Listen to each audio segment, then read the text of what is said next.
The rabbit's out of the hat. The cat's out of the bag. Australia has been at war for over 200 years with a force that's claimed the lives of billions. But they aren't human, they're animals. And plants, but we'll get to that. These are the ferals, my least favourite F word.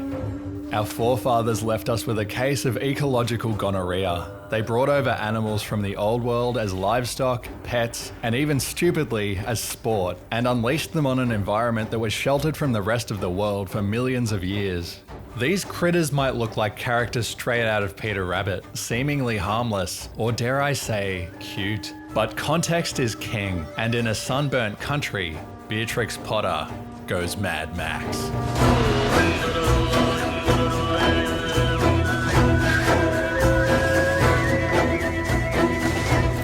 In this video, we're looking at the top 10 most destructive introduced species in the country, and it'll be based on what I consider to be the most important metric: how many endangered native species are threatened by the invader. Australia is home to flora and fauna found nowhere else on Earth. Many of them teeter on the brink of oblivion, and the ferals could give them that one final push. We don't want that now, do we? The first step in fighting back is simple: know thy enemy.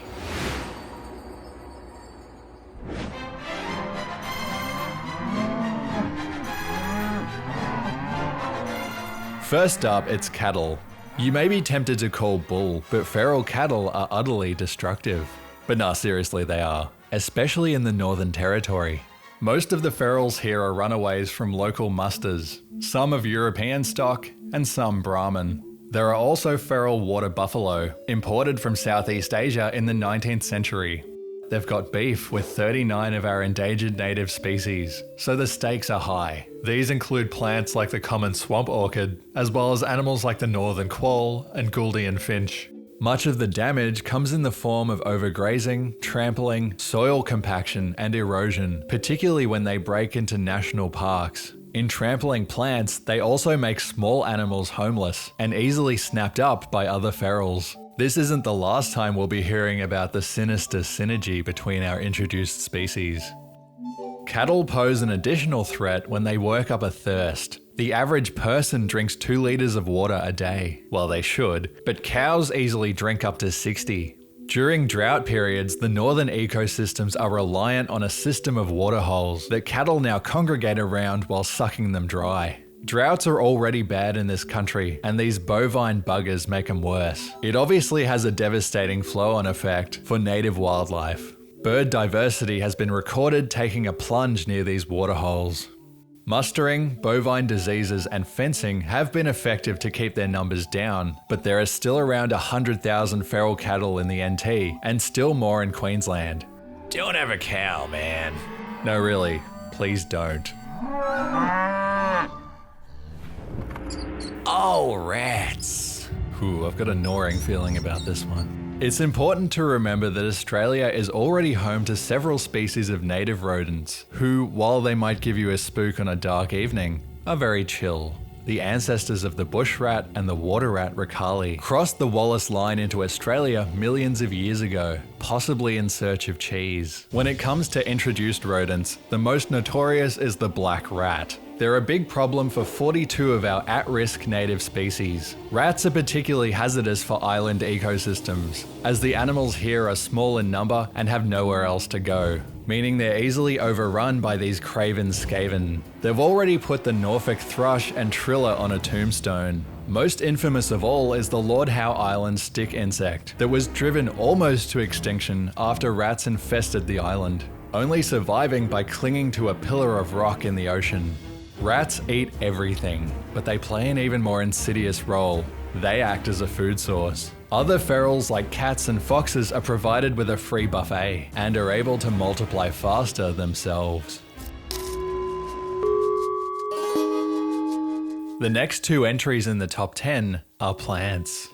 Weeds are often overlooked in the introduced species equation, but they can be more devastating than our feral animals. This is the tale of 2 weeds, the European blackberry and Lantana camara. Don't get your planties in a twist.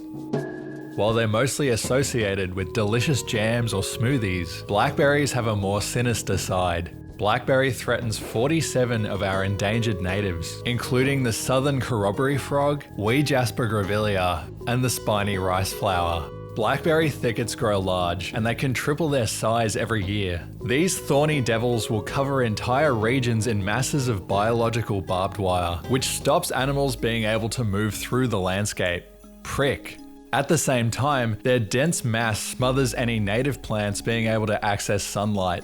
Double prick. If this wasn't bad enough, feral animals like rabbits and foxes that evolved alongside blackberries are able to pass through it and even use the massive spiny tentacles for cover. Going for the prick hat trick, I see. Lantana camara is an introduced flowering plant from Central America, found predominantly in Queensland. Those flowers may look beautiful, but it threatens 95 of our vulnerable natives, including the Nuri golden wattle, the eastern bristlebird, and the blackgrass dart butterfly. This shrub smothers native plants and it's covered in thorns, but it's also allelopathic, which means it releases chemicals into the soil, preventing other plant species from even sprouting. Historically, Queensland farmers would utilise this ability to stamp out other weeds, and it resulted in them spreading lantana even further. It's also toxic to animals, as those same farmers found out when their livestock dropped dead after eating hell's hydrangea. Remember kids, lantana gets the katana. Poison Ivy's Latino sister got her start in Oz after doing a runner from the Adelaide Botanical Gardens. Old mate must have left the gate open. This noxious weed is spread through thousands of seeds contained within its fruit. These are mostly ingested by birds, but also one mammal, the fox. Finally, we've arrived at a familiar face, but how did foxes end up in Australia? Well, you see, the wealthy landowners of the 19th century wanted to LARP as sophisticated English aristocrats, so they imported foxes to brutally murder for sport. Now there's 7 million of them. For fuck's sake. The red fox is an elusive creature and highly adaptable. Foxes prefer to hunt animals in the critical sub-5 kilo range, but will also eat fruit, seeds and carrion. They're as at home in the bush as they are in the CBD of a major city, and have been seen traversing backyards, rooftops and even Melbourne's Metro Tunnel. Tate set crossover when. But Mr. Fox ain't so fantastic when he's pushing 95 of our natives to the brink of extinction. BRB, gonna swig some cider, channel Farmer Bean, and turn a foxhole into a crypt. Some of the species they target include the black-flanked rock wallaby, numbat, eastern quoll, and the malleefowl. Some species like the eastern barred bandicoot have been made locally endangered in Victoria, meanwhile they're thriving in Tassie. This is because while there was an attempt to introduce the fox to our southern island, they never took hold, mostly thanks to the Tassie devil dabbing on them epic style. I think it's important to recognise the human role in all of this. The feral discussion can't be uncoupled from a broader conversation about the introduction of feral humans, i.e. colonialism. The British colonists of the 19th century had a poisonous mindset, real cane toad brains. They considered the Australian ecosystem to be inferior to the European one. So they went about terraforming the bush to look more like Britain, in a process of environmental vandalism sanitised as acclimatisation. They even had acclimatisation societies that deliberately introduced deer, starlings, sparrows and European carp into the ecosystem. We're still feeling the effects of these terrible decisions today, but thankfully this mindset has largely died out, and it seems like people now at least value our native flora and fauna. Goats are the greatest of all time at ruining everything. They aren't a feral you hear talked about much, but don't underestimate the cloven-hooved hoodlums. Many of them were brought over for the burgeoning mohair wool industry of the 1920s, which promptly failed, because I kid you not, it was too itchy.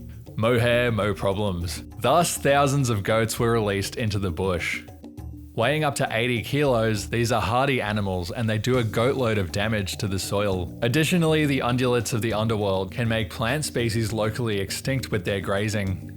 Feral goats are a menace to 116 of our indigenous species. They trample the nests of malleefowl, and since goats can climb, they also degrade the habitats of yellow-footed rock wallabies. On Kangaroo Island, goats were devouring the drooping she-oak, which is the only food source of the endangered glossy black cockatoo. It's important to remember that an introduced species doesn't have to directly kill natives to be a problem. Stealing their food is as good as tying the noose. You may be surprised to see cats so low on this list given their reputation, but in terms of sheer unadulterated death, they top the charts.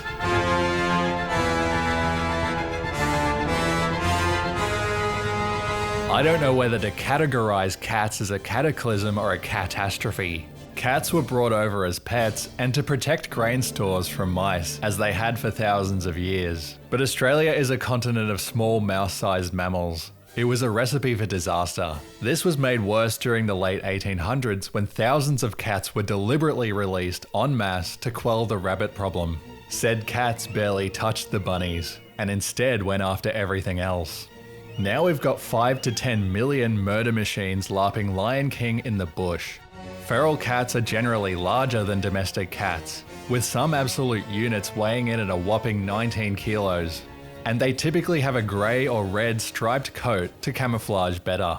Feral cats have personally signed the obituaries of 27 native species already. They threaten a further 128 species with annihilation. These include the mountain pygmy possum, the western ground parrot, the Gouldian finch, and the northern hairy-nosed wombat.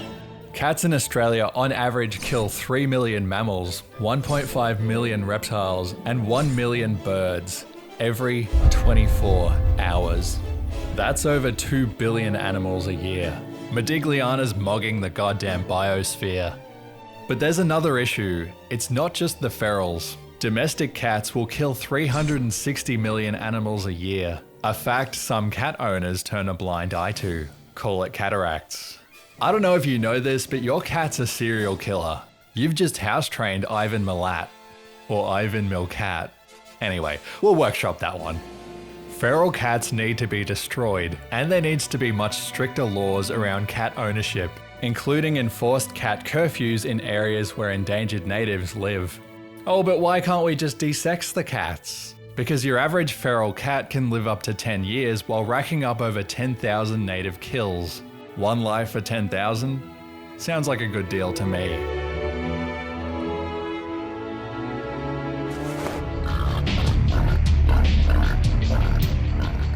Feral pigs are generally smaller than their domestic counterparts, but also more jacked. Don't underestimate the razorback. They threaten to give 149 endangered species the... That's all, folks. And unlike cats, pigs are omnivores, the old swine and dine. They prey on small mammals such as bandicoots and bettongs. They consume eggs and destroy the nests of birds like the malleefowl and the eastern bristlebird. And being brainy buggers, they'll even dig up the eggs of endangered sea turtles. These brazen boar have also barged their way into the Daintree rainforest, where they go ham on cassowary eggs. Egg and bacon, name a more iconic duo. If this wasn't bad enough, pigs do enormous amounts of damage to the earth itself. Wild pigs have long tusks which they root around for food with, causing erosion, disrupting insects, and spreading invasive weeds. When Porky and pals bulldoze sections of rainforest, it makes room for Lantana to move in and occupy the space. Like I said, synergy. Pigs are not built for this dry environment. They need to bathe twice a day in local waterholes. This wallowing not only screws up the delicate wetland environments, it also poisons the water downstream with their filth. By fossicking in the soil, feral pigs also spread our number 2 most devastating introduced species. It's not an animal, or even a plant. It's a fungus. And more specifically, a mold. This is Phytophthora, which is Greek for plant destroyer. Sounds like a fungi. Phytophthora cinnamomi was accidentally brought over from Asia via infected soil in the early 20th century. This microscopic mold infests the roots of plants, eventually killing them and the plant along with it. Then you get a lovely phenomenon called dieback, where whole plant communities will wither away. It has a particular hate boner for eucalypts, banksias, and grass trees. This is a big problem for Western Australia, where it devastates the unique jarrah forests, renowned for their biodiversity. The mold is spread through shifting soil. Boots, car tires, and even pig hooves can transfer the spore of Satan from one habitat to another. And it's why you'll be asked to declare your hiking boots when entering the country. Phytophthora imperils 236 endangered natives. These include plants like the iconic Wollemi pine and round-leafed honeysuckle, but also animals like the southern brown bandicoot and long-nosed potteroo, the habitats of whom the mold of Morgoth is destroying. There's no known cure for Phytophthora once it strikes, and it's likely to get worse as the climate warms. Before we get to number 1, there's some honourable mentions I'd like to cover briefly. Cane toads. Look, I'm as surprised as you are that they're not on the list. That's not to say for a moment that cane toads aren't destructive. The infernal amphibian just affects fewer endangered indigenous critters. Others we should familiarise ourselves with are the yellow crazy ants, that rather than bite, spray acid onto their poor victims. Or the red fire ants, which could take over 99% of the country if not wiped out. Feral horses or brumbies, of course, pose a huge threat to the Kosciuszko ecosystem, while feral deer wreak havoc in our native forests, as do wild camels in the deserts. Oh, and remember that time a cactus called prickly pear took over an area the size of the UK, and the government had to import moths to wipe them out. Just me then. Now we arrive at number 1, and you already know what it is. The rabbit. What makes the rabbit so devastating in this country is their sheer numbers. Rabbits are desert makers, literal dust bunnies. First, they strip the earth bare. They consume every bit of vegetation in their path, including ring-barking trees. Secondly, they eat any new growth that starts to rear its head, stopping the environment from ever recovering. This, along with their incessant burrowing, erodes the soil, which turns it into a dust bowl. Additionally, their poo contains high levels of nitrogen that promotes the growth of foreign weeds. Finally, they act as a food source for cats and foxes, which boosts their numbers. How old were you when you realised Elmer Fudd was the good guy? Rabbits threaten 321 endangered native species, twice as many as nearly every other entry on this list. These include, but are certainly not limited to, the central rock rat, the brush-tailed rock wallaby, the plains wanderer, the malleefowl, the flame spider flower, the southern hairy-nosed wombat, the dusky hopping mouse, and of course, the greater bilby. Australia's native rabbit that's been disrespected by nearly every feral on this list, including the rabbit who steals their food. We eat Easter bilbies in this house, goddammit. How did it get so bad? To answer this, we must explore a series of events so comical they depart the realm of fiction and enter the realm of history. Rabbits arrived on the first fleet and were kept as a food source for poor convicts, but they actually didn't go feral until the late 1800s, partly thanks to this man. In 1869, Thomas Austin, aristocratic larper and wanker, decided to release 13 rabbits on his mock English estate near Geelong for, quote, a spot of hunting. By 1940, those 13 rabbits had grown to 600 million. But alas, it's not all dear, stupid Austin's fault. Prior to 1870, rabbits had had a hard time establishing their populations in the wild because they were getting repeatedly dunked on by a native animal, the quoll, but also dingoes and wedge-tailed eagles. That all changed when farmers on the east coast complained about their livestock being preyed upon by quolls and dingoes. So they were all wiped out. And the colonists traded one problem for a way, way bigger one. From here, things go hair-shaped. Rabbits swiftly conquer 2/3 of the continent, and despite shooting, poisoning, gassing, dynamiting their burrows, and beating them with sticks, yes, these are all real control methods, it barely made a dent in their numbers. Fencing them out failed too, mostly because by the time they finished building the 1,000-kilometre fences, there were already rabbits on both sides. Fences around individual properties were much more effective. Here's the land inside the fence, and here's outside. But then, like an act of divine providence, Australia was gifted with a holy hand grenade. Myxomatosis. Myxo is a pox virus that specifically targets rabbits. It was unleashed upon the hopping hordes in 1951, and the disease Thanos snapped their numbers by 95% in 1 year. Everything looked great. Until they developed immunity.